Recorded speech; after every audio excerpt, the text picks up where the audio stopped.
Let's go. Today we are breaking down your hottest LSU football takes. We do it every single year. I open up in the middle of the summer here a forum, not only in our Patreon, but just on Twitter, responding to your hottest predictions going in. Look, it's very simple. I don't care your opinion of LSU football, whether it's positive or negative, right? This is a very open discussion channel, right? I don't want anyone to be called a nega tiger. I don't want anyone to be called a posit tiger or a homer or whatever. Please be open to different opinions. Okay. So I'm actually, let's not start here.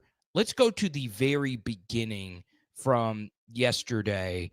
Because I really do want to answer each and every one of your responses. So we go to the very earliest one from LSU What's Up Baton Rouge was Caden Durham averages 7.5 yards per rush or more. Okay. So the likelihood of this happening is obviously very low. All right. So let's take the best running back in college football last year, Ashton Genty versus lesser competition, averaged 7 yards per rush. I do think 7 yards per rush is somewhat attainable for Caden Durham because you look at someone like Travion Henderson, who was spectacular at Ohio State. I do think Travion Henderson is in the range of outcomes for Caden Durham. Obviously, Travion is an elite pass protector, but that's not really Caden's game. But we're looking at this simply through a rushing lens. Travion Henderson averaged 7 yards per rush last year. So for Durham to be in that 7 yard per rush area, you would need a 1B at running back, right? So Travion Henderson probably would have averaged 5.5 yards per rush if Quinshon Judkins had not come in to Ohio State. So for Caden to get to that mark, you would need Caleb Jackson to step up. Now, just based on how the roles will work out, I could see a world where Harlem Berry is a 7+ yards per rush running back because he's not going to have a lot of carries this next year, but he will get touches. And it could be a world where Harlem Berry is so damn explosive that his yard per carry marks just go up. Okay. So I don't think 7 yards per rush will be the mark for Caden Durham, but I do like the boldness. This was a very common one.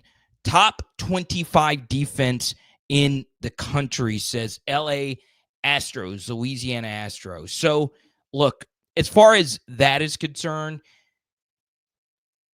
I do think Blake Baker needs to have a top 25 defense for this reason.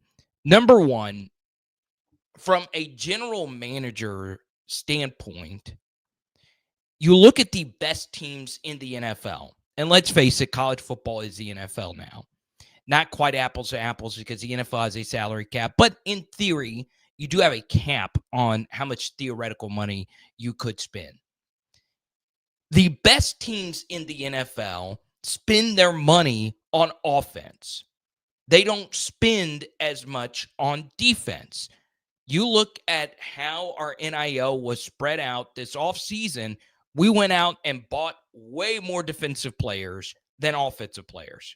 It actually, in a numbers type of way of looking at it, ended up being pretty even, but LSU spent heavily on defense. That's the bottom line. Not only have you spent heavily on defense with the players, you have with your coaching staff as well. So obviously before Bo Davis left, he got a pretty large number just to be a defensive tackles coach, a 7-figure salary. Blake Baker was the highest paid defensive coordinator until Jim Knowles was bought at Penn State for $3 million a year. So in year two, there are no excuses. You look at it from an LSU vantage point. Last year, the talent just was not there defensively. Yeah, it only had Harold Perkins for half a year. Then even after that, outside of Braden Swinson and a few others, it just was not a very talented LSU defense. In fact, that was the least LSU talented defense I've seen since the pre-Saban era. So now that is unacceptable. We need dudes, and we got the dudes. So you look at a Jack Pyburn, you look at Patrick Payton, all the way back to AJ Halsey. This unit, all three units, needs to be better. Even though you lost Braden Swinson, who was phenomenal. This should be a very, very, very elite defense. Okay?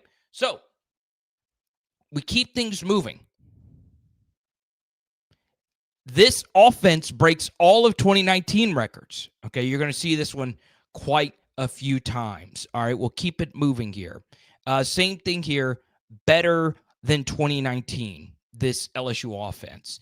I think people took my prompt the wrong way because I wanted a hot take that was somewhat attainable, right? This is just a hot take that's just wrong. This offense will not be better than the 2019 LSU offense. I don't think anybody could see that in the range of outcomes. And I don't think it's a quarterback thing. I do think Garrett Nussmeier could field the best college football offense. I just don't know if everything else is as talented, right? Garrett obviously isn't Joe. I'm not saying that at all. It's just you look at the wide receiver room. Jamar Chase and Justin Jefferson are the two best wide receivers in the NFL, probably alongside A.J. Brown.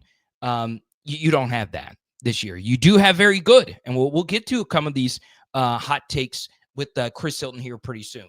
But take that out of the equation. Just take that out.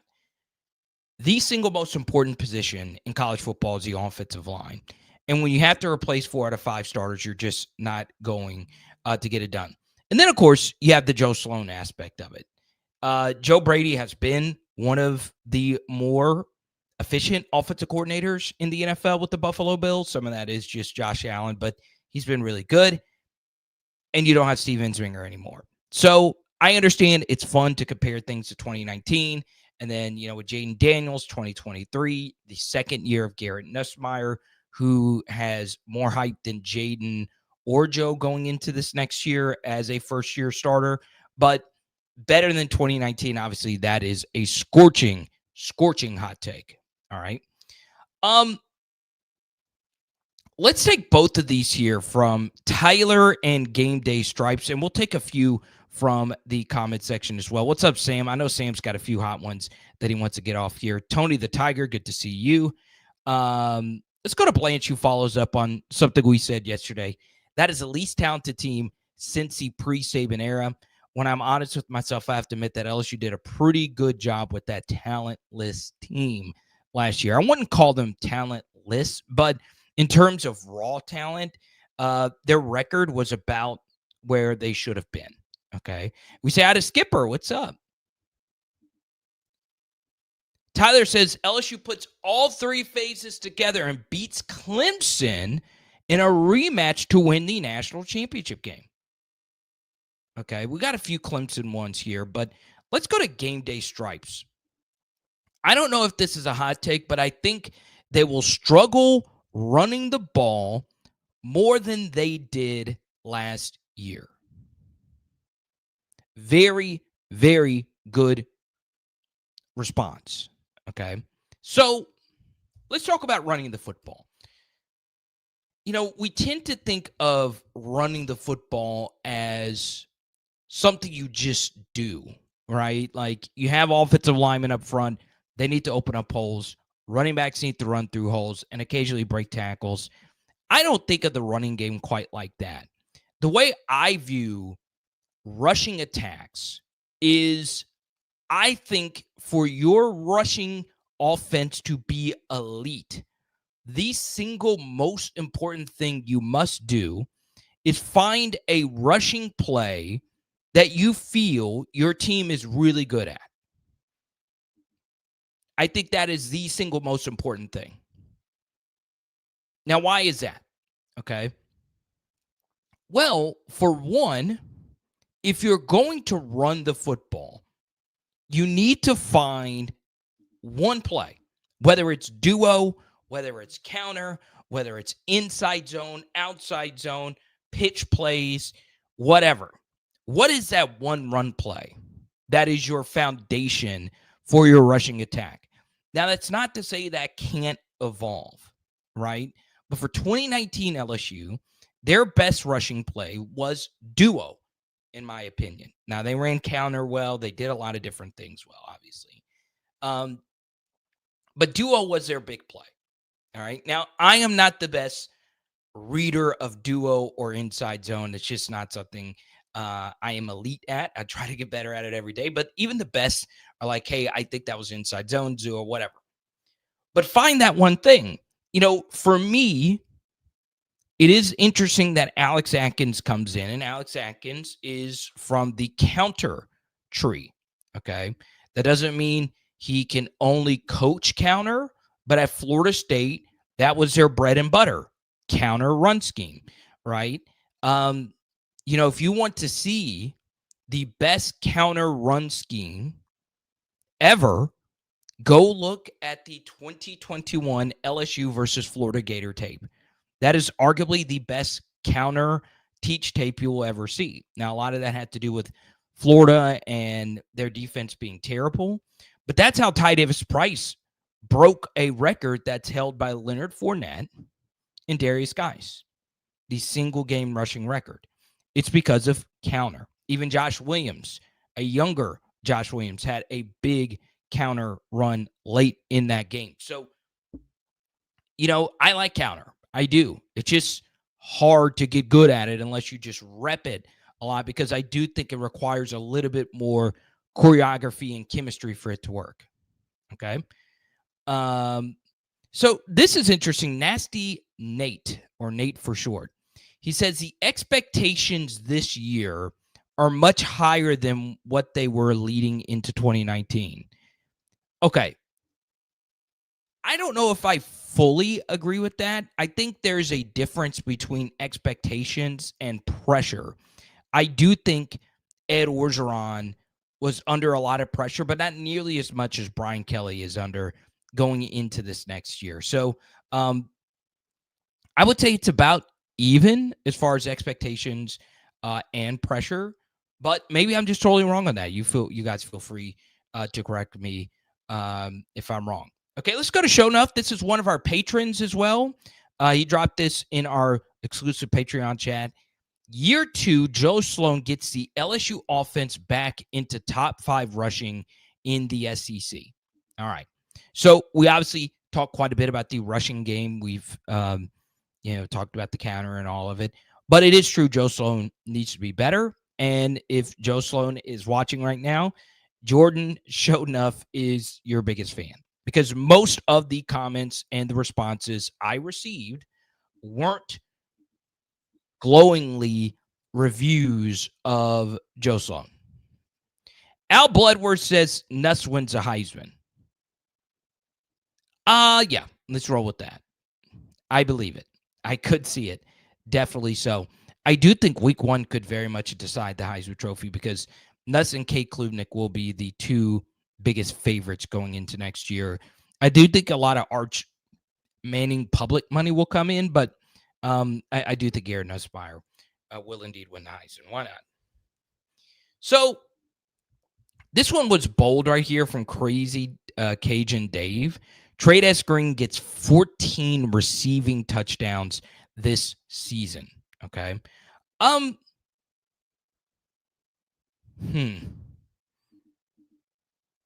LSU had 4 players with 14 plus receiving touchdowns in a season. It was Jettis and Jamar in 2019, BTJ in 2023, along with Malik Neighbors. Kyle Pitts holds the touchdown record, I believe, single season for a tight end. He had 12 in only 8 games in 2020. But it is true that LSU wants to get the football more to Trey Green. It is important to note, though, when Trey Green was on the field, defenses recognized it pretty quickly. And they could see that that was the red zone mismatch. And Well, we did hit a big one versus Baylor in the red zone. We hit a few more for tutties as well. One versus Ole Miss for Tradez. A few other like kind of tight end slips. But, we missed the one versus Vanderbilt, had a few misses versus Arkansas, couldn't quite get in there versus Texas A&M. But if you want to say Trey's Green will have 8 receiving touchdowns, which is also a pretty high number for a tight end, sure. It also depends if Trey's Green is going to be more of a receiver or if he's going to be more of a tight end. I would like to see LSU, when you think 12 personnel, you think obviously that Georgia Bulldogs team, but I could see them do something like the Cleveland Browns have done. They played a lot of 12 personnel under Kevin Stefanski these last couple of seasons and use Trey's and Sharp on the same field at the same time. Remember, while LSU has spent a lot of money this offseason, and they've spent a lot of time evaluating their wide receiver room, and it's a good wide receiver room with Aaron Anderson and so on and so on. You could see a world where Trey's and Sharp play a lot more together on the field at the same time. And what gets really sexy about that is if you are a counter run team, counter is more run with tight ends attached to the line of scrimmage. All right. Because you get into counter GY, which is the guard and the tight end pulling to one side of the field. I prefer counter GY to counter GT, which is when you're pulling a guard and a tackle. And we can get into why I prefer counter GY. I think most coaches prefer counter GY. You can run counter GT very effectively. But,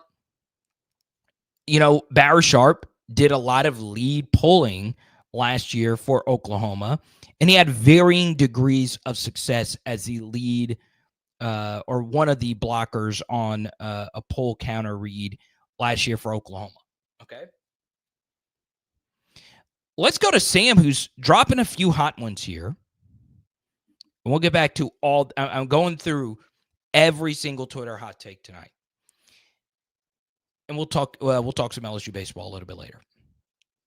Number 1, Devon Keys will lead LSU in tackles. That is an unbelievably, downright, diabolically spicy take. That could happen. All right. That is honestly a very, very, very bold take. I have never been more confident in any one player to lead LSU in tackles than Whit Weeks going into next season, at least since the Devin White going into his final season at LSU in 2018. And if we're going to be honest, Devin White didn't have as many bottom out performances. And by that, I mean, Whit Weeks did have some games last year where it was just rough. But Whit Weeks' ceiling is that of Devin White because we've seen him do it. The Ole Miss game is one of the best linebacker games that has ever been played at LSU. It's up there with some of those Brady James games, Kevin Minter's 20 tackles versus Florida, Devin White versus A&M. I mean, there's a gazillion Devin White games you can pick and say that's the best one. But that's how good Whit Weeks was in that game. And then he followed that up with Arkansas, which was arguably better. Whit Weeks will lead the team in tackles. Now, the problem is, how does the linebacker rotation even work? For you to be the leader in tackles, you would need to start every game.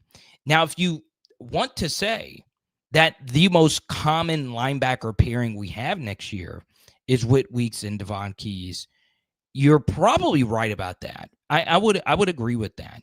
Remember, when it comes to the portal, the one position that was not really addressed is off-ball linebacker. Okay? But I like spicy takes. I do. Now, the second one is one that I want to discuss because I could definitely see this happen. And you're not the only one that had a Tyree Adams take amongst the Twitter hot takers. he will have a better season than every 2024 lineman not named Will Campbell. Well, look, I think if Will Campbell was sitting right here, he would say, look, I think Tyree Adams can have a better season than me. There's a lot of people in that building that believe in Tyree Adams. So let's go through his career, because we talk about this quite a bit on PHL. Guys that are unproven are oftentimes, in particular year 3 guys that you have not seen anything from them at all, oftentimes you're just not good. It's just the truth. They're just not good. Unless you have something called blockers, right? It's more of a poker term, and it's also a football term, obviously blocking somebody. But a blocker is something in poker where you bluff somebody because you have one of the cards that prevents the other person from having the nuts or the best hand. All right. It's a way you can leverage poker bluffing and betting for value and all that stuff. I use the term blockers in terms of depth charts, right? So basically, Tyree Adams has had blockers his entire career at LSU. He is an offensive tackle, not a guard. It was impossible for anybody to play offensive tackle at LSU over the past couple of seasons because Will Campbell and Emory Jones were very good starters, and they were only year 2 players when Tyree Adams was a true freshman going into their second year. Okay, so obviously midway through the season, Emory Jones gets hurt, and in steps Lance Hurd. Now he's out of the picture, and you would think Tyree Adams would be the first person off the bench. Well, Will Campbell and Emory Jones did not get hurt. And then Tyree Adams has a medical procedure that was described to me as semi-serious. All right, it was kind of mysterious. All right, but still, the reason why that was relevant is because I do believe Tyree Adams was the best replacement for Garrett Dellinger. Instead, they went with Paul Mabenga, who just could not hold up. He just couldn't. He was not ready as a year 2, 3-star player stepping into guard. Okay. Now we get to year 3. And Tyree Adams has mostly a clean bill of health. And Will Campbell and Emory Jones are out of the door. So this isn't your normal situation because an offensive line, you have to honestly wait your turn. And Tyree Adams has not had his turn yet. He has had really good days of practice. I have asked a few times, who do you like better, Tyree Adams or Weston Davis going into next year? Obviously, Tyree's more of a left tackle. Weston Davis has mostly been a right tackle. And most of the responses have been Tyree Adams. Now, he is a year older, but Weston Davis was a clear top 100 recruit. Okay. So, look, I like Tyree Adams a lot. I really, really, really do. And I could see number 2 happening. I could. That is a little concerning because you just haven't seen him versus an SEC rigorous schedule. The good news is there were so many elite defensive ends on last year's team that left. A lot. All right. Shamar Stewart, out the door. Shamar Turner, out the door. A few of those Alabama guys like Jihad Campbell, out the door. Now, that doesn't mean that there's not going to be still good players. Sapp at Florida is there. Okay. They're still really good players. Dylan Stewart at South Carolina. But I could see it. And thank you for your super chat. I really, really, really do appreciate it. All right, we'll keep it going here. And I feel like we're getting a few more flying in on the Twitters. Once again, I would prefer you just put it in the YouTube chat. But like I said, I promise I'm going to go through every one of these, okay? There you go. We got another one. Tyree Adams will be first team offensive tackle. That was actually the very next one. I'm telling you, Sam's hot takes are always the best because they're timely. We get to Mansour Delane will be a first-team All-American corner. Yeah, I could see that. I think he'll be on quite a few first-team All-Americans, okay? 2025 defense will be top 25 in total defense. Okay. We go to this one from Boot Ball. LSU has at least 2 receivers go over 1,000 yards. Okay. So I actually responded to this one already, but I want to show you the data of 1,000-yard receivers. Okay. And you would be somewhat shocked at how few 1,000-yard receivers there are in the SEC every year. Okay. In 2015, there were 4. And then 2016, 2017, 2018, there was only 2 in the entire SEC. 2019, 4, 2020, 2, 2021, 7, 2022, 2, 2013, 4, 2023, 4. And then last year, there was only 2. Okay. So, I say here, a good chunk of these wide receivers were on the same team. So you had Devonta Smith and Jerry Jeudy and Henry Ruggs all on the same offense in one of these years. Justin Jefferson and Jamar Chase, obviously, BTJ and Malik Neighbors. So having 2 1,000-yard receivers isn't uncommon, right? It normally happens once every other year. I just don't see that happening at LSU, even with the most throw-happy quarterback in the SEC. It's a lot easier to have 1,000-yard receivers if a quarterback is a pocket quarterback. I think that's part of the reason why Barry and Brown decided to come to LSU from Kentucky.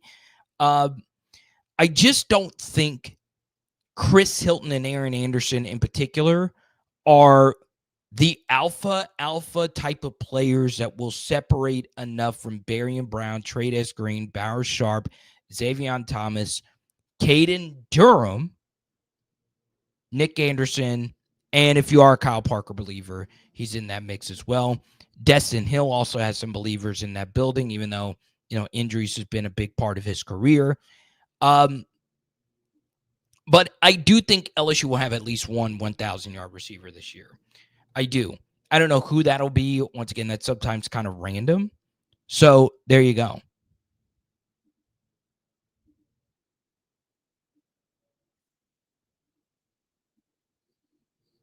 Let me see.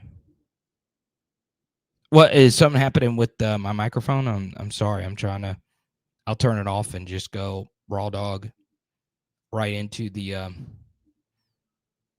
computer. Type Y for yes, type in for no if you can hear me loud and clear. It looks like it's fine. Okay. Nuss wins his 3rd Heisman at LSU in the last 6 years. Or Nuss wins the 3rd Heisman at LSU in the last 6 years. My big response is, I also responded this one already online, is LSU, or I say LSU, college football has seen mostly favorites win the Heisman.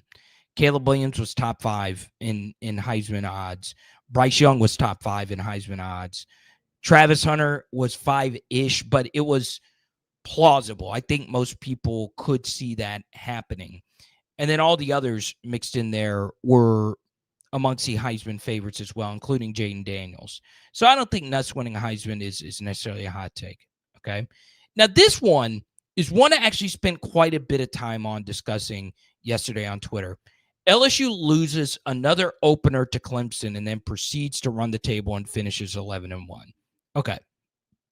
So this is a very philosophical way of looking at this, okay?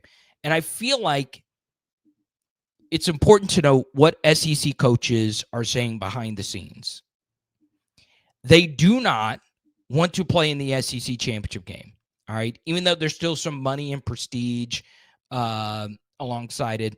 This was my response yesterday on Twitter to this comment. Brian Kelly wins Coach of the Year running away if LSU loses a season opener and then runs a table. The downside is if you go undefeated in SEC play, you are a 99.9% lock to be in the SEC title game in Atlanta. That is not what we want. All right, because let's just say you go to that game and you lose that game, guess what? You are playing in the first round of the college football playoff. All right. So your season goes from 13 games to 17 games. The sweet spot to be in for the college football playoff is actually the third team in the SEC going into the playoff. Now, why is that? Well, you avoid that SEC championship game. You ask Kirby Smart, hey, would you have given up winning the SEC championship game for a healthy Carson Beck? He would probably say no and give you a political answer saying, I like the prestige, whatever. Any Georgia fan would tell you that when Carson Beck got hurt, they were not going to win at all. You could be the biggest Gunnar Stockton fan out there. So it's opposite how it used to be. Because it used to be in a 2-team playoff or a 4-team playoff, you would prefer to lose the Clemson game and then win out. But now, I would prefer LSU to lose versus Alabama. And then Alabama play Texas in the SEC championship game. But if our only loss is to Alabama, we're a playoff lock. So, yes, I could see LSU doing that. But more than likely, they are a one-loss or more than one-loss team going into next year. All right. Let's keep it going.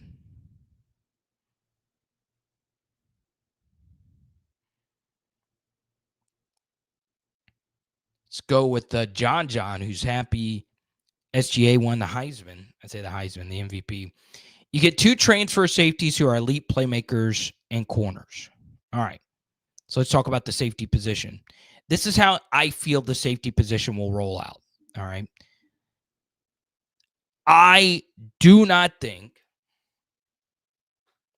Tamarcus Cooley will be one of these starting safeties. AJ Halsey will definitely start.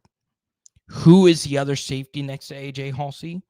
My preferred player would be Deshaun Spears. Now, Spears struggled as a true freshman last year. He had some really good moments. Obviously, that touchdown-saving tackle versus South Carolina was very, very, very clutch. But let's be honest, okay? Deshaun Spears might not happen. The guy that will probably start alongside AJ Halsey is Jordan Gilbert. That is the most likely scenario. And I think Tamarcus Cooley will play some nickel star rotating in with Harold Perkins at that position. It's kind of weird trying to figure out who goes where. All right. But, with Tamarcus Cooley at safety, I could see it work out. I just don't think that's his best position. I just don't. All right. We'll keep it going. Probably move through these a little bit quicker. Brody Dupree's been rocking with us for a while. LSU will lead the country in takeaways and Havoc rate. So what is Havoc rate? Well, Havoc is subjective, right? It's objective, but people leave some things in and out of what constitutes Havoc. So Havoc is a combination of pass deflections, interceptions, fumbles, forced fumbles, sacks. And basically, a Havoc-based defense is one that creates a lot of chaos in the backfield. So that's what Blake Baker wants. He is a Havoc fiend. Here's how I feel about that, though, is that you can be a little too aggressive with Havoc just for the sake of Havoc. Perfect example. Quite a few of us would consider the worst LSU defense of all time the 2020 LSU defense. Did you know that they were amongst the SEC leaders in Havoc, right? Now, you wouldn't think that, right? If you're penetrating, getting into the backfield, making a lot of plays, you got a really good defense, right? Well, yes and no. It was very boom or bust when it comes to that defense's Havoc, right? Because if you go back and you really evaluate the 2020 LSU defense, we had a crap ton of pick sixes. We had a crap ton of fumbles. We had a crap ton of deflected passes. But we were still bad because of our aggression. We obviously gave up explosive plays. Now, the funny thing is, as far as aggression is concerned, we didn't really blitz a whole lot. We just kind of played 2 men under and stayed stale. But the point is, LSU's defense last year got a little too aggressive in my mind. And one way to attack an aggressive defense is zone read, right? Because if I am reading what you are doing, if you're too aggressive and you're blitzing guys and you're shooting through gaps, the quarterback could see that, pull it, and run into an open space. And that's essentially what hurt us last year. So that's a very simplified way of doing it. You could still be a Havoc defense while at the same time staying gap, disciplined, and sound. But we got to be careful if we're just trying to blitz and generate havoc for the sake of havoc. LSU will lead the country in takeaways. I could definitely see that. Okay. One guy who I think a lot of people are mischaracterizing is Patrick Payton. He's not necessarily, and normally a player in his build is like an elite bender, elite sack guy who generates a lot of pressure. That's really not been Patrick Payton's game, right? Now, he has had sacks and he has made plays in backfields, but the best thing he does is deflect passes. I have never seen a college defensive lineman better at deflecting passes than him. He is ridiculously good at it. He had a huge one versus Jaden Daniels when we played them in 2023 in Orlando. So that guy is an absolute monster, all right? Let's go to Cajun Cowboy. I've been rocking with him for a while.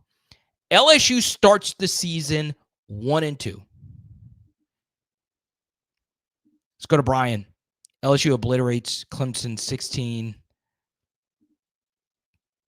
and goes 16-0. Okay. Or yeah, okay, if LSU obliterates Clemson, we're going 16-0. Jordan says Clemson 31, LSU 20, unfortunately. There we go. Okay. So, let's go to this, all right?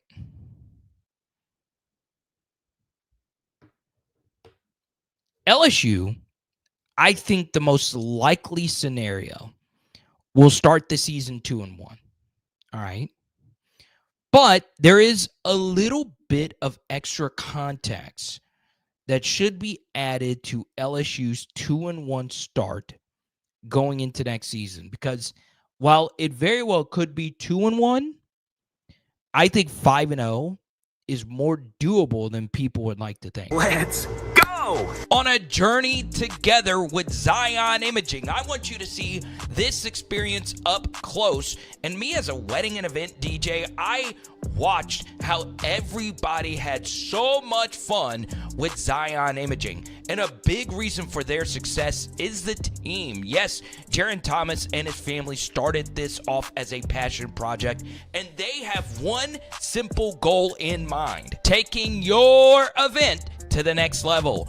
Whether it's a wedding, reunion, quinceañera, school, or corporate event, Zion Imaging is all about family-friendly fun. And I gotta show you on this tour the high-level technology that quickly sends your video session to your phone, whether it's iPhone or Android. Yes, it's the Zion Imaging 360 spin booth experience, serving North Texas, North Louisiana, South Arkansas, Orlando, and more.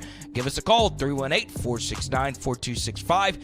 Check us out on Facebook or book us at Zion Imaging, XYANimaging.com.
All righty, so we keep it going.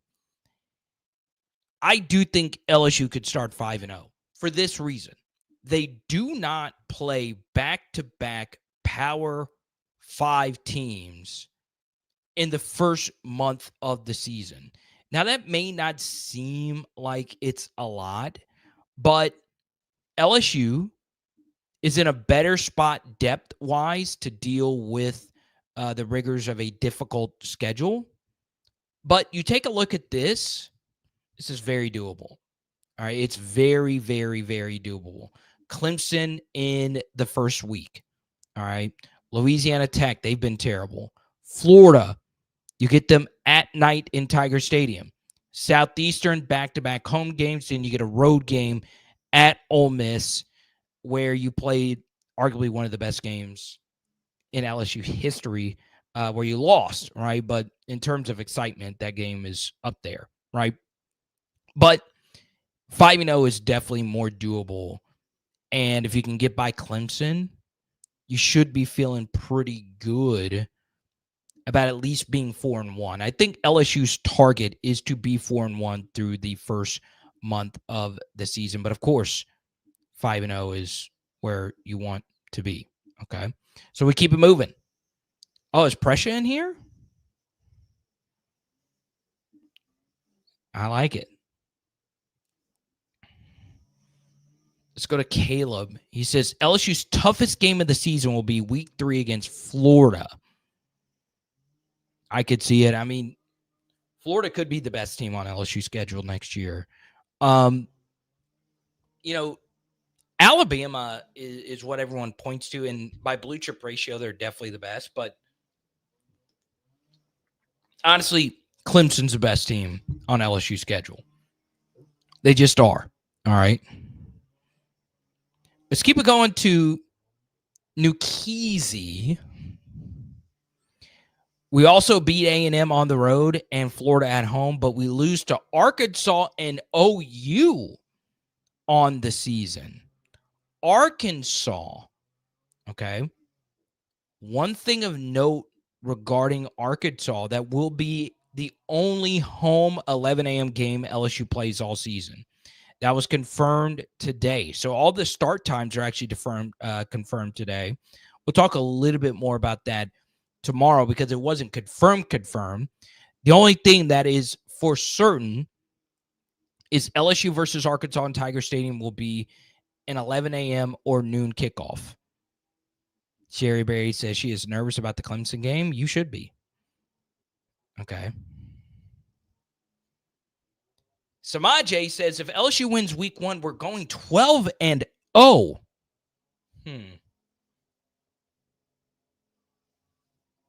I don't think that's happening. I don't think this is an undefeated team. Okay.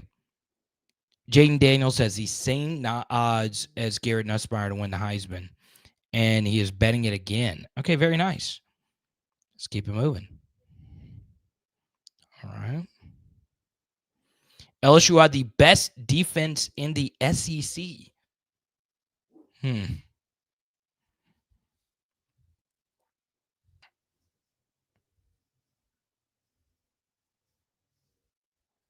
Best defense in the SEC. I mean, I would still lean Texas, even though they lost so much. All those great defensive linemen, all those great DBs in particular, but I would still slightly lean Texas. Maybe Georgia. I don't know. Let's keep it moving. Ooh, LSU has the most draft picks in the 2026 draft. Okay. I like that name. Sylvain Alarcon.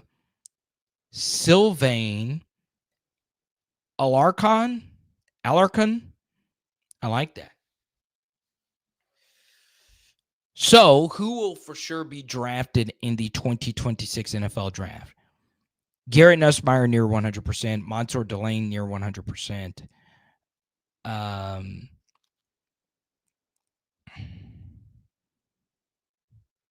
And then outside of that, it is for me to say a gazillion % you're going to get drafted.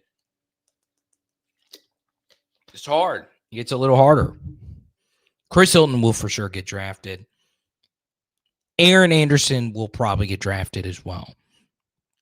So I think the over-under for this roster will probably be at around 7.5 to 8. I think Jack Pyburn gets drafted, Patrick Payton. I think that could happen. Normally, though, we've seen a few teams get into the double digits. Obviously, 2019 LSU had 14. Georgia in 2021 was ridiculous. And then Texas and Ohio State recently, very ridiculous. Offense only scores 40 points in 3 games, and Joe Sloan is let go, says Adam. Okay, I've been rocking with Adam for a while. In fact, I was one of the first people that Adam saw after he got engaged. That's crazy. At the who remembers to get together at the axe throwing place Stumpy's in New Orleans. That's great. So last year, LSU did not score 40 points versus an SEC team since 2008.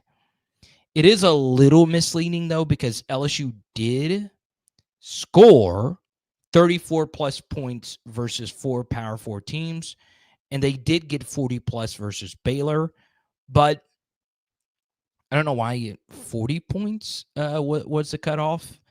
So there you go. Let's keep it moving. 2026 world champions after we beat Manchester City. Okay. Nuss throws for 4,000 yards.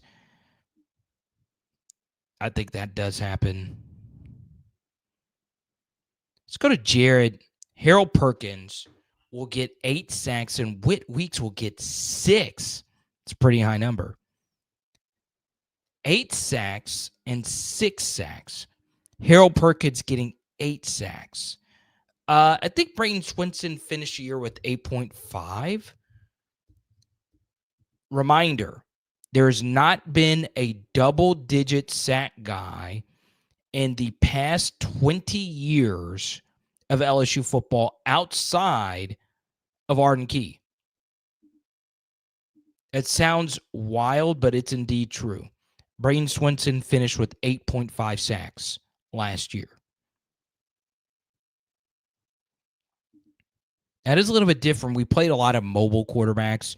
Those do have, it is a little bit harder to sack those types of quarterbacks. So we'll see. But Harold Perkins to 8 sacks. It's a high number. I do think he'll be in that 5 range. All right. So this was the inspiration of the thumbnail. They go 7-5. Brian Kelly is gone. Says go hard 10. They beat Clemson and drop 2 on their way to the SEC title and slide into the play. I don't. Those are 2 completely different things. All right. You can't go 7-5 and make the playoff. Huh? We'll keep it moving. LSU leads the SEC in yards per carry. I just don't think that happens. I just don't. You know, one of the things that really hyperbolizes yards per carry marks is having a rushing quarterback, right? One of the highest yard per carry rushers in LSU history is Jaden Daniels, because quarterback scrambles can really inflate yard per carry numbers. So it is a little far-fetched to pick LSU to be the leader in yards per carry when your quarterback doesn't give you those big 40, 50-yard scrambles like Lenore Sellers and Taylor Green will do with Arkansas. And that's not a knock on Nuss. But, Mike, if they do that, I will shave my chest live on PHL. That's how happy I would be. And, yes, I am hairy. Let's go to Mature Storm. Vanderbilt beats LSU and causes the downfall of Brian Kelly. Okay, let's talk about it. Can LSU lose the game versus Vanderbilt? Well, the first thing is understanding that Vanderbilt does come in a somewhat tricky portion of the schedule, right? You get them in kind of a weird look ahead spot. So I like the structure of LSU's schedule going into next year. I liked it last year as well. I do think LSU, their schedule is tougher than last year. I do also think it's not the toughest schedule in the SEC. You don't have to play Texas. You don't have to play Georgia. You don't have to play the hypo offense in Tennessee, which still to this day was the worst beatdown I feel Brian Kelly has taken. But you look at this schedule, and you get Vanderbilt in between South Carolina and Texas A&M. One thing I do like about the Vanderbilt game is that it is an 11 a.m. kickoff. So that means LSU will be getting back at a good hour, which gives them really good time to get ready for that big one versus Texas A&M. The only way the Vanderbilt game, losing it, would cause a downfall of Brian Kelly is if we had lost the week before to South Carolina, or if we had already had 2 losses up to this point. All right. So let's just say LSU loses to South Carolina, Ole Miss, and Florida, but they beat Clemson, or vice versa. They're 1-3 in P4 games. And they go into Vanderbilt and they lose, then you very well could see LSU starting to take action and moving on into a different direction. I don't think that it happens, but I also think if it did happen, LSU is running it back with Brian Kelly unless things get really rancid next year. And by that to happen, you would need things to get rancid in terms of behind the scenes stuff as well. Because in the NIL era, the powers that be don't want to sign checks for coaches to leave, while also those same people signing checks for 18 and 19-year-olds to come to your university. So the downfall of Brian Kelly is a little it's a little too hot of a take, because a lot of things would need to happen for him to be gone. All right. We touched on this one a little bit earlier. LSU will be top 20 in both total defense and scoring defense. I mean, I kind of think they need to be. Okay, you see that? There's BT right there. Let's go to this one. I really like this take. Lactose intolerant. Chocolate Graham. LSU finishes 4th in the SEC regular season. I honestly think that's about where most people have them. I don't think that that's a hot take, unless you are around delusional LSU fans that think this team is going undefeated every year. 4th in the SEC.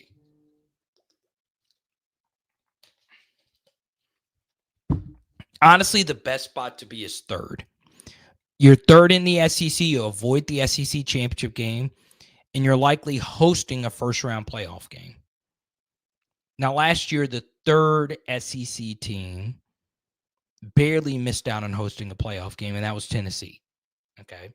But 3rd in the SEC is fine. 4th, that means you're going on the road in the first week of the playoffs. I'll take it. All right. Wavy FBG. That's not going to happen. We have 3,000-yard receivers and 2,000-yard rushers. Maybe on NCAA 26. James, who weirdly comes after me for some of my Bettarina takes. Bettarina as the offensive coordinator this season. Okay.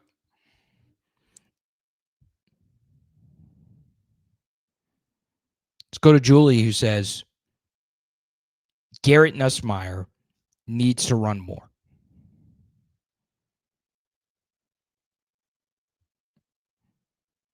Or that Brian Kelly says Garrett Nussmeier needs to run more. So Julie did post a Brian Kelly interview in the Discord. I believe it was the College Game Day interview. So make sure you go check that out.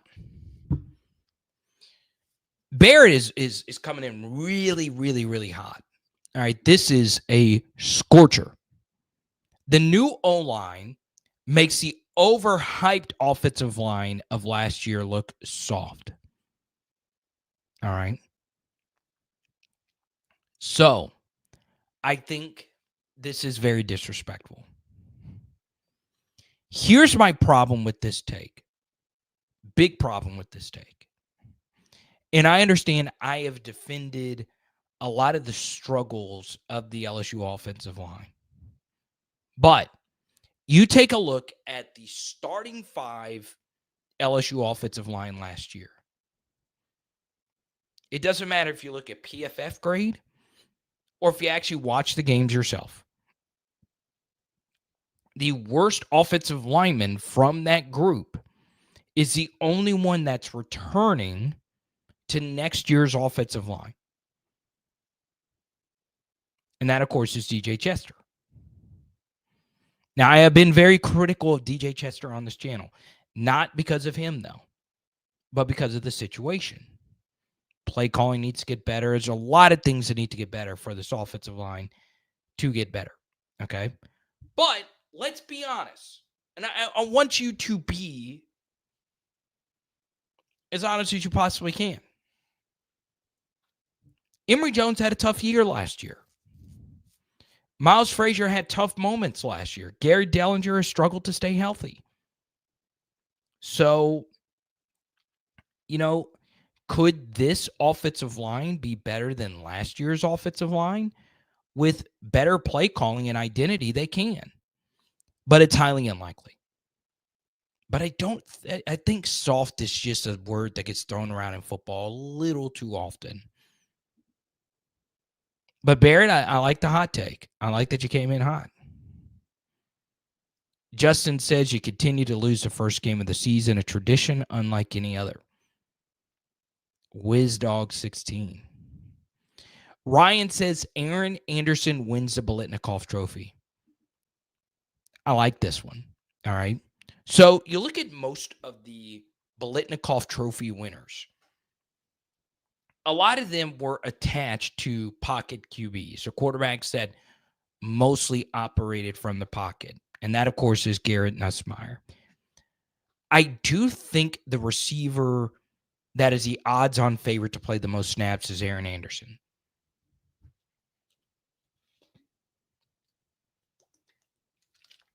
So, sure. Aaron Anderson wins a Biletnikoff. Let's do it. I like it, Ryan. I don't like the fact that one of these guys in your Avi has a Tom Brady jersey on, though. We're not a Brady channel. I'm kidding. I might be seeing Tom Brady next week. I'm going to New York for Fanatics Fest. Harold Perkins Jr. wins the Butkus Award. Says Clayton Hufford. I really like that professional avatar right there. But winning the Butkus, I like it. I hope it happens. I think Aaron Anderson winning the Biletnikoff has a higher likelihood. I do think when it comes to the defensive awards, hype does matter, and name recognition does matter. And Harold Perkins has a lot of that.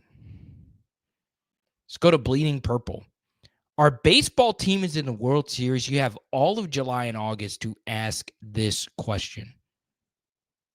I love it when people tell me how to run my social media and channels.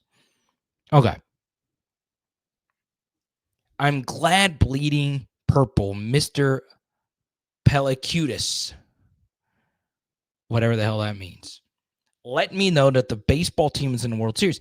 I would have never have known that the LSU tackle baseball team was in the College World Series that is held annually in Omaha, Nebraska.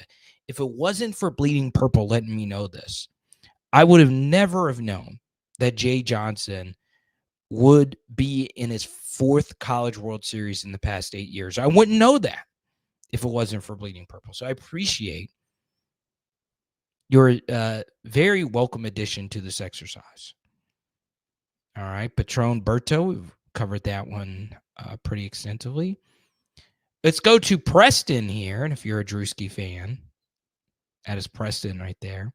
Chris Hilton goes for 1,200 yards. Let's go to Leonard. He says the same thing. Has he breakout season like BTJ and goes first round in the NFL draft? Okay. So for Chris Hilton to go for 1,200 yards, that would be the 6th best season in LSU football history. Odell didn't go for 1,200. Jarvis didn't go for 1,200. BTJ, Malik, Justin Jefferson, Jamar Chase, and Wendell Davis are the only 5 receivers to have ever gone for over 1,200 yards at LSU. Obviously, the first thing is Chris Hilton needs to stay healthy. We saw at the end of last year, he got the jumping issue fixed. That was not only brought up by me repeatedly before this past season, but by the national media, including John Boy in that very viral breakdown. And shout out to John Boy getting the MLB Network deal. I've been on John Boy before. 1,200 yards. I could see it happening. That tends to lend itself to explosive receivers. Chris Hilton, a year 5, top 100 Louisiana recruit. Yeah, I could see that. Let's go to Dandy Donnie. Not to get confused with the legendary Dandy Don. Lose to Clemson with another opening day defeat. Brian Kelly will be circling the wagons again with a 9-3 or 8-4 season. 9-3 might be good enough to get you into the playoffs. So there you go. Aggie Banter, another Drewski avatar. LSU goes 5-7 and gets blasted by A&M at home. Doubt that happens.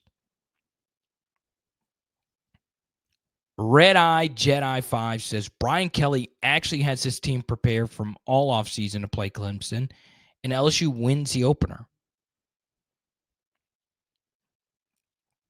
Nuss has 6,000 yards and 60 touchdowns. I like it. Which is a reference to Joe Burrow. Those are his numbers. Let's go to Charlie. He says Caleb Jackson breakout season. Interesting. So as far as Caleb Jackson and a breakout season, obviously he has to improve on his vision. When you listen to Caleb Jackson give an interview during the spring, he was very self-reflective, and he practically said, I need to be better. I was not who I expected myself to be. And look, he was a young kid who has had multiple SportsCenter viral moments, some in practice, some in actual games. When in truth, the most overrated play a running back makes is running somebody over. Now, is it the funnest? Yeah, it's the funnest. But running someone over rarely results in more yards after running that person over, unless your name is Leonard Fournette. So, vision needs to get better. I thought Caleb Jackson got better in pass protection. I also think him as a receiver is very interesting. I could see a world, and this is like opposite normal logic, but normally your big bruising back is not your third down receiving back. But I could see that being his role next year. So by breakout season, I guess 400-ish yards would be a breakout season. So there you go, Charlie. I also like the photo of the doggo. Chris Hilton finishes top 5 in receiving yards. There we go. Hopefully top 5 on LSU's team, but I know you're talking about in all of college football. That would be great. Power Tripped says Brian Kelly kept Joe Sloan an offensive coordinator, so the season is over before it even started. I will say this. By all accounts, I like Joe Sloan personally. I do. All right. But we do need to get better. We do need to be better. Okay. A few curse words there. Durham finishes first team All SEC running back. Very plausible, and I think it could happen. How many running backs in the SEC are better than Caden Durham? I think most would say Jay Knott. I think most would say Quintravion Wisner. But Caden Durham, first team All SEC, I could see it. Mr. LSU Butthead, Boudin Zins. That is such a great Louisiana handle. Beavis and Butthead avatar. Tari, good to see you. Andrew, good to see you as well.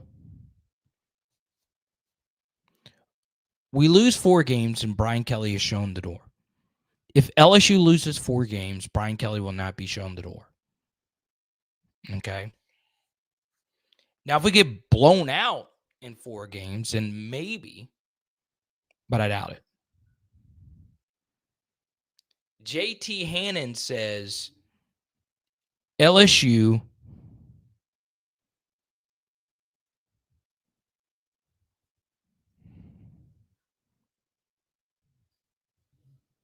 goes undefeated at home.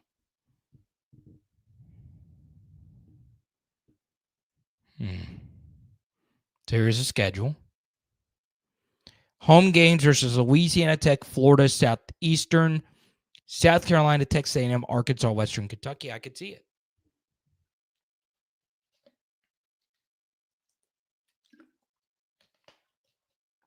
The question would be, how many of these home games will LSU not be favored in?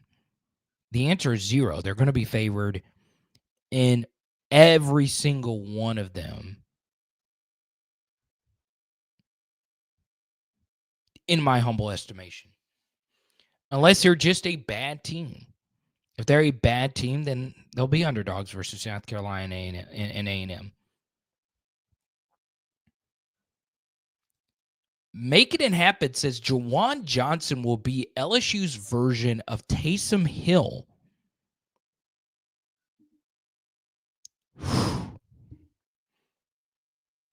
Well, they're not really comparable types of athletes. Taysom, I think, even if you factor in age and prime and all of it, I think Taysom's faster, Taysom's bigger.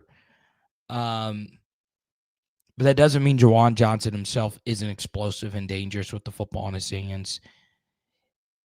You know, could I see Juwan Johnson having a red zone QB role? I could. Even over someone or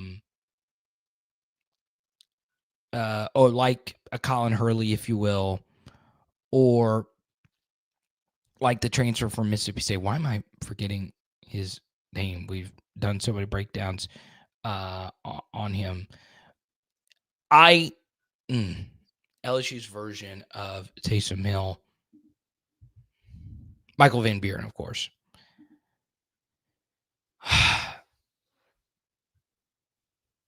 I don't know. I don't know how I feel about Juwan Johnson going into next year. I do think they're going to try and get him touches. Let's go to Andon Brabham. All right, so shout out to Andon. That looks like it's an LSU student media backdrop right there. Manship School. There we go. Yeah, it is Manship School. So let's see. He's a journalism student. Tiger TV. Okay. That's where I got my start. That's crazy. Roughly 20 years ago. Now it makes me feel old now. Very old. LSU's losses, according to Andon: Clemson, Florida, South Carolina, Texas A&M, and Alabama. I could see it, but they would need to be a bad team for them to lose all 5 of those games. I don't think that this is going to be a bad team. That doesn't mean they're going to be an elite team. The most likely scenario of these 5 games is LSU either goes 3-2 or 2-3. But I don't think that there is a simulation, even if LSU is just downright terrible this year, that they lose all 5 of these games. I think a more likely scenario would be, because these are the 5 biggest games on the schedule. I think if they were to go 7-5, they would lose 4 of these games and then lose one versus a school like Vanderbilt that you have to go on the road and play at 11 a.m. Okay? So, let's see. I just screwed this up. Oh, God, I lost my spot.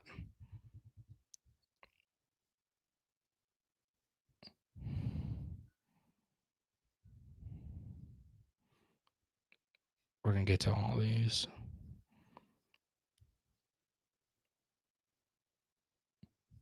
See, there was a lot.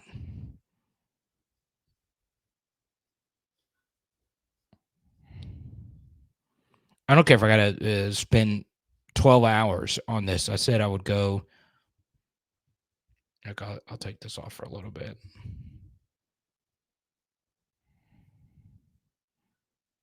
There we go. Michael Van Buren, of course.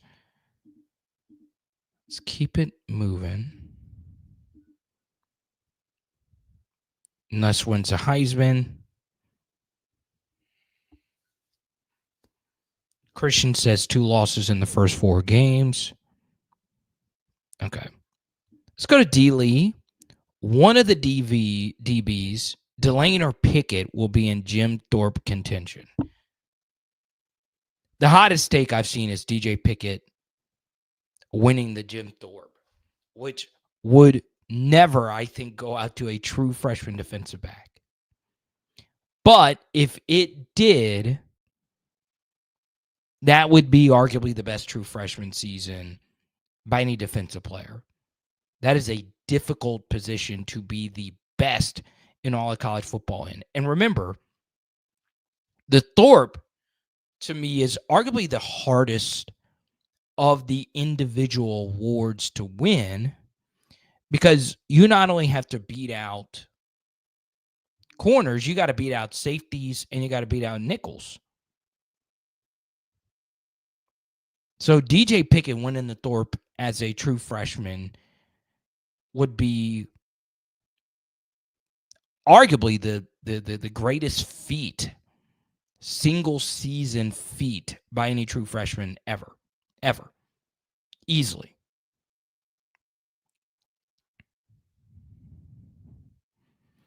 Jim Thorpe contention, I could see it. I'm very high on DJ Pickett. Very high. But I also don't think voters will give it to a true freshman. Let's just say he is the best. Okay.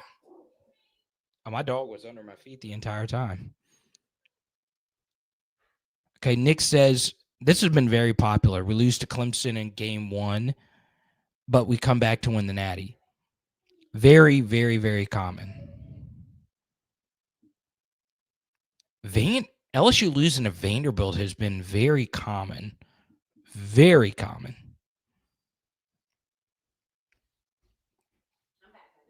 Let's keep it moving. Chris Lauren has been one of our biggest supporters. I agree. I think the offense has a massive setback of a year, and if Nuss doesn't use his legs, their ceiling is 8-4. Julie had a very good super chat earlier about that, using his legs. Okay.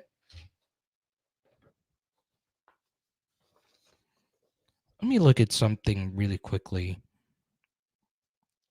I do think a game that should concern you a little bit more is Arkansas, because they'll be coming off a bye week, and that is their Super Bowl.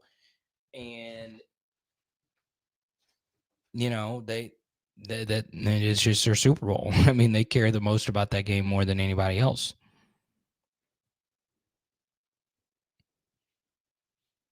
El Chris also says she is very high on the defense. Okay. Jay Boogie says DJ Pickett wins the Jim Thorpe Award. Whew.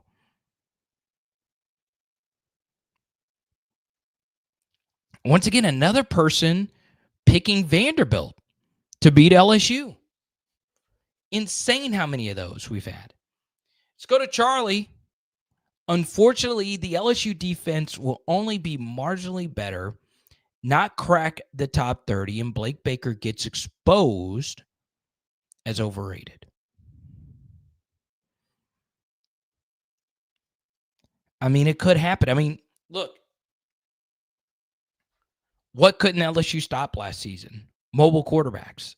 Every single quarterback on LSU's schedule can run. Now, I would say 2 are in the elite rushing category, and that is Taylon Green and Lenore Sellers. But most of them are very good runners.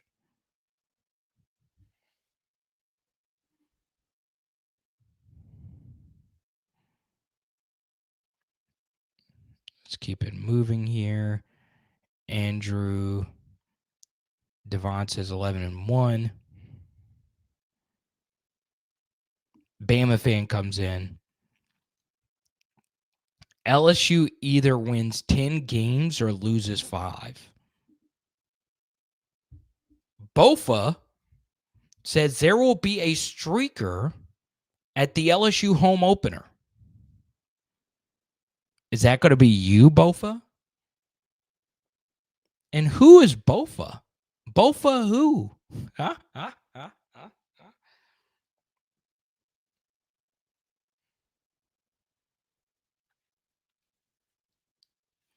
Tiger Huddle Network says if LSU loses week 1, BK is getting fired immediately.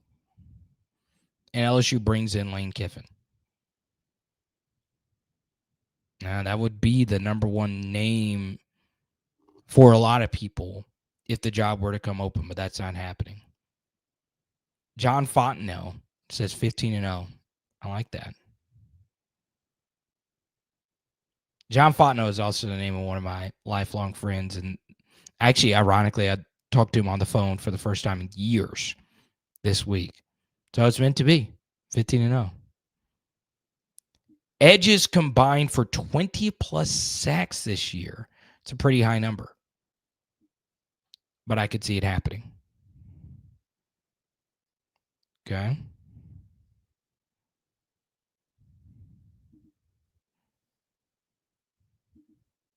Let's see.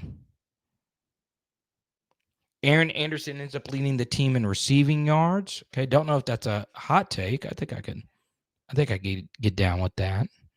Po' Boy Profit, LSU leads the SEC in sacks or tackles for loss. I could definitely see that. Top 15 defense, sure. That's fine. Will Rucker, Trade as Green is an All-American. I get called a glizzy gobbler here for saying that Kyle Pitts, I'm not sure if Kyle Pitts is better than Mason Taylor. Notice I said, I'm not sure. All right. I would say Kyle Pitts is better than Mason Taylor. Definitely as a receiver. That's not close. But Mason Taylor's a better blocker. I got 3 years of production instead of 2 out of Kyle Pitts. Kyle Pitts didn't show up in big moments. Mason Taylor was a big moment king. I'll still say Kyle Pitts is better than Mason Taylor. I'm not that biased to say something that ignorant. But it just depends on how you want to define the tight end position.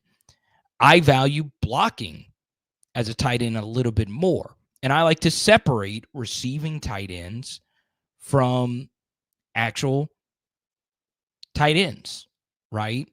To me, George Kittle and Travis Kelce do not play the same position, but they do in name only. Lil Goosey, Tiger Wooks 69, says Nuss throws for 4,800 yards. That's a lot. And Harold Perkins doesn't impress yet again. That's two scorchers right there. 4,800 is a lot. A lot. Let's get to a few YouTubers. Tommy says he's waiting to see how the offensive line comes together. If that works, I could see the defense being just fine. Mike says they start the season 0-3. Okay. Mike has LSU losing to Southeastern. Humphrey Report says LSU has a 1,000-yard rusher. That is somewhat bold. It's not happening a good bit. Well, outside of Jaden, of course, but still. Talon. This was the hottest take. 29 and 25 become the greatest duo in LSU history at running back. All right. So, to me, the best duo ever at running back is Leonard Fournette and Darius Guice. The truth, though, is LSU's had more so really good committees, right? So 07 team, they had 5 different running backs with 35 carries or more. The best running back duo in the history of LSU football.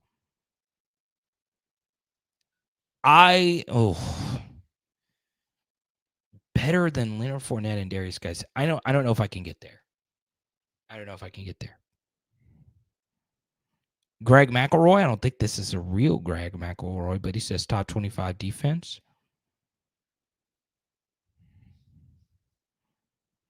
This is kind of a weird one. A significant starter goes out for the year in game 1 and allows a star to step up out of the shadows and become a first team selection. That's happened before. Injury opening up slots. That kind of happened with Jeremy Hill. Let's go to Mr. Make It Happen. This was from our episode yesterday with Preston Guy. He says, I just watched your podcast. I know you're really high on Pop. So for those who don't know, Pop is Peyton Houston, the lower-ranked quarterback in the state of Louisiana compared to Elijah Haven, who is the highest-ranked quarterback and the 5-star can't-miss prospect. I won't go too deep on this because I'm just mostly focusing on the current LSU team. But basically, I said, if I had to choose between the two, I would pick Peyton Houston. But I am not Joe Sloan and lucky enough I don't have to choose between one of those two at some point, and I definitely don't have to choose right now. Okay?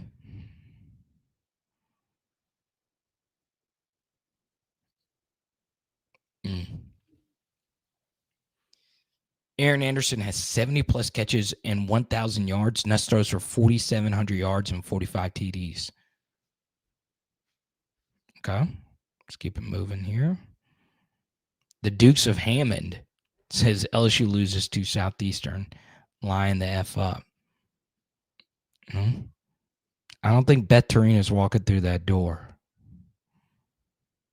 Let's keep it moving here. Girth Dog, thank you for the love. LSU doesn't win a single road game. That won't happen, but that is a pretty bold take.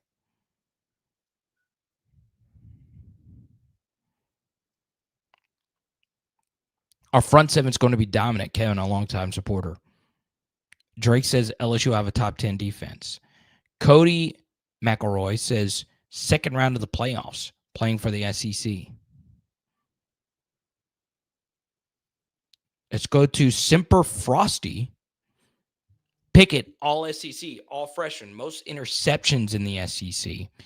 Nuss has the most passing touchdowns.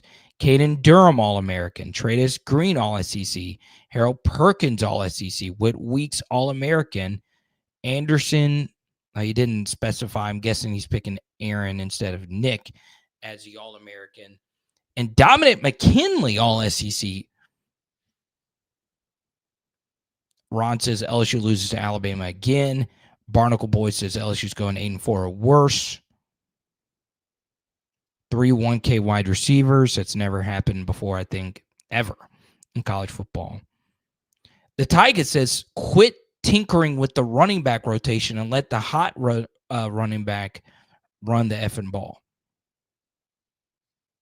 I am a big believer in tighter rotations, but, it's always tough to say feed the hot hand because certain running backs are in certain packages.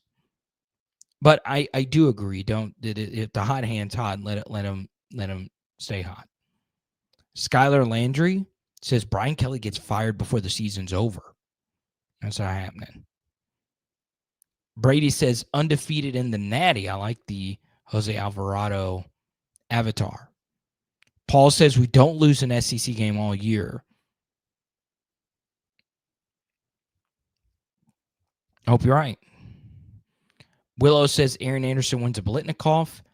Chad says we get blown out by South Carolina. They should be pretty good this year. I don't think they're going to get blown out. This is the first anti-Nuss one that we have. Garrett Nussmeier gets benched by week 8.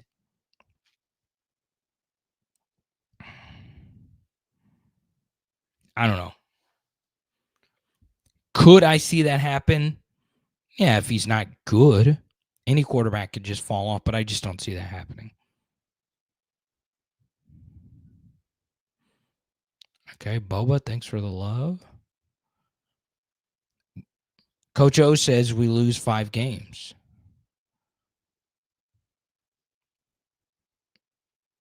Matthew says LSU wins the opener. Top 3 defense in the country. No. We're going 7-4, says Butt Chug. Thank you, Butt Chug Connor. We're going 7-4. I should have just had that as the thumbnail. Butt Chug Connor. All right, so Lucas actually sent me a DM before this began and said, don't flame me too hard for this take.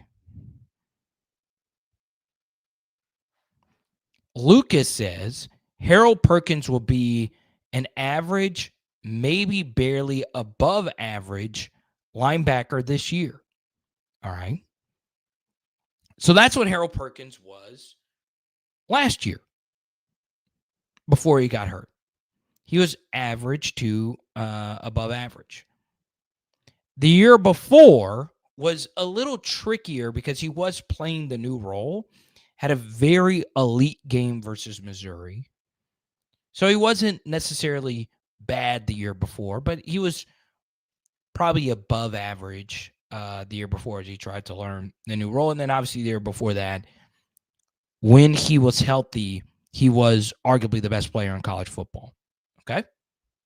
So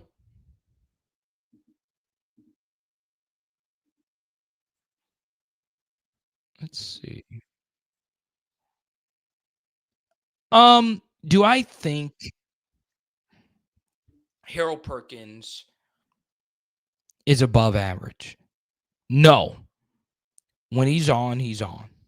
It has been 2 years, though, since we've seen him being on fire. He is coming off a pretty severe injury, and the biggest aspect of his game is his speed and explosiveness. So how much of that will be back? I don't know.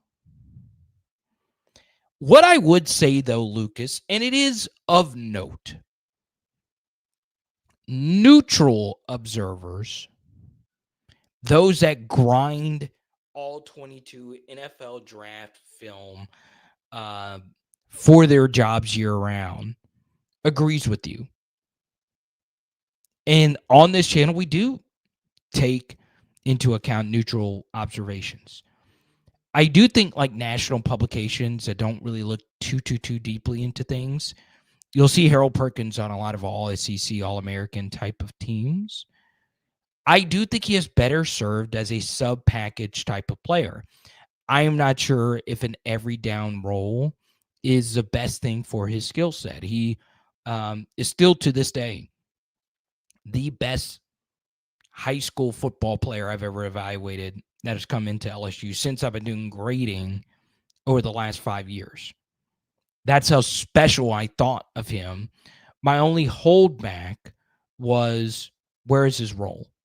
What is his best role? But look, he might be a running back. I mean, you never really know with someone so insanely gifted as him. But I don't think it's as scorching hot of a take as you would think. Natty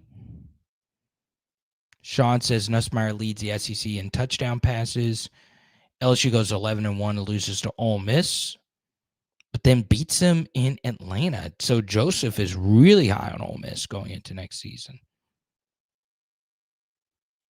The Agent Cajun says 4 losses and Brian Kelly's fired. If Brian Kelly loses 4 games, he's not getting fired. The only road win is at Vandy. So if you go undefeated at home and you beat Vandy on the road and you lose the other 4, I think you make it. I do. Christopher says Trey S. Green will lead the nation in touchdown receptions. Gabriella says, excuse me, what? We have someone bringing up something that happened all the way back in Notre Dame. We've discussed that previously. Let's see. John says Brian Kelly retained for 26 after an 8-5 start. This is probably the most level-headed, downward trajectory BK statement. We keep it moving. Brock says we lose the first game against Clemson, but win the SEC. Once again, that would require running the table. And if you were to win the SEC and then also win the national championship, you would be looking potentially at a 17-game season. Or if you were to win the SEC, you would get a first-round bye, more than likely a 16-game season. It's a long season. Max says the only game LSU needs to worry about is Bama and Florida. I don't think that's the only game. 2 games. Swim D says LSU running back room will carry them very far this season. Okay. Luke says LSU is 9-2 walking into Norman, and they choked the playoffs in the final game.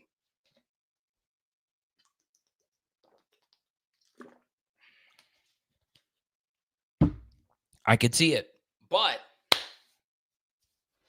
here's the thing. Let's say that one of those 2 losses is to Clemson. If a 9-3 LSU team is able to sneak into the SEC title game and win the SEC title, they would find a way to make the playoff.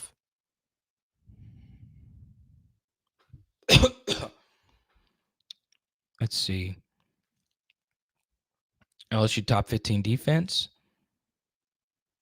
Well, we got a Falcons fan here. And this Todd McClure's burner. Is this Debo Jones? Jalen Collins. LSU 2-4, looking for answers as they face Vanderbilt.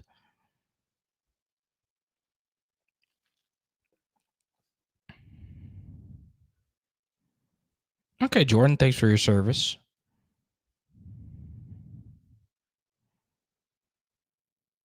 11-0, LSU walking into Norman, dropping their testicles on that poverty program. Very graphic.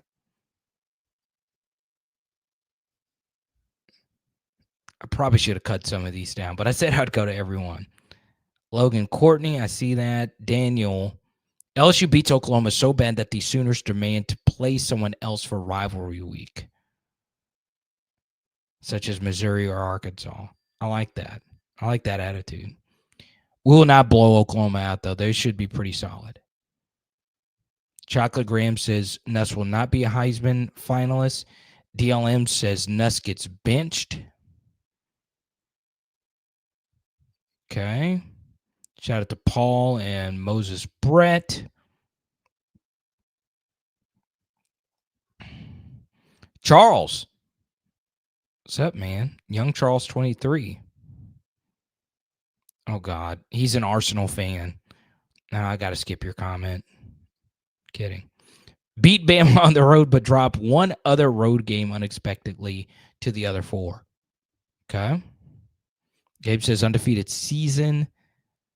Trade S. Green, first team All-American, says Jay Jettas. There's Lucas. Dividend Dennis. Gabriel Relaford will lead the team in sacks. Very plausible. We are big Gabriel Relaford fans, and if you are as well, his parents are very big supporters of us. And we did an interview with Gabriel Relaford in person. Okay? And I think that should just about do it.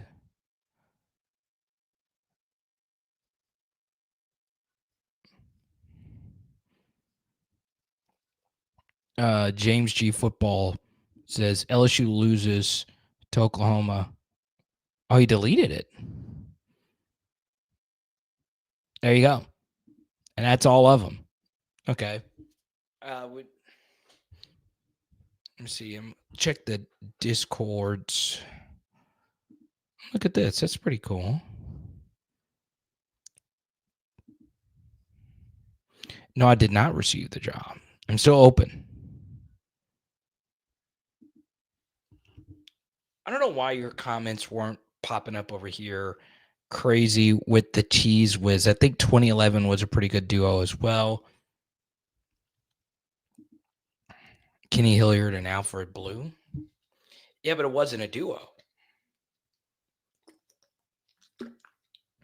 Because 2011 also had a guy by the name of Michael Ford.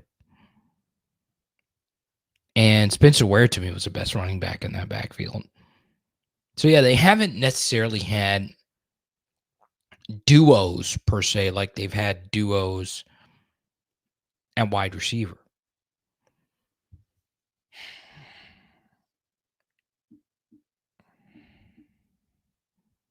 So, there you go. Now, in the next 5 to 10, I'll answer as many questions as we possibly can. If you super chat, we'll keep this party moving. That was exhausting. But I did say I would get to every single one of your hot takes.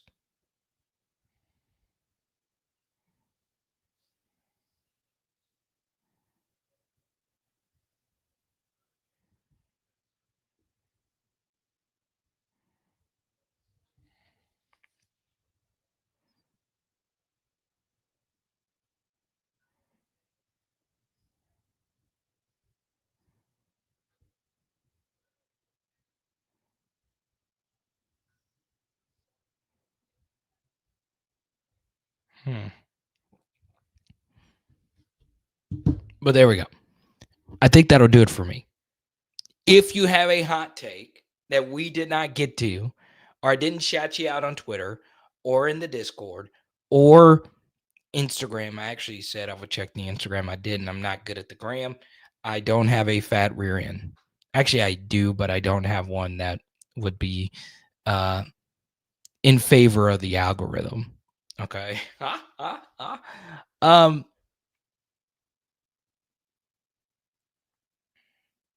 I think we touched on pretty much every single hot take topic you could get to. So hit me up. Once again, special thanks to Zion Imaging. Special thanks to everyone that supports us. And we'll talk to you tomorrow, 6 p.m.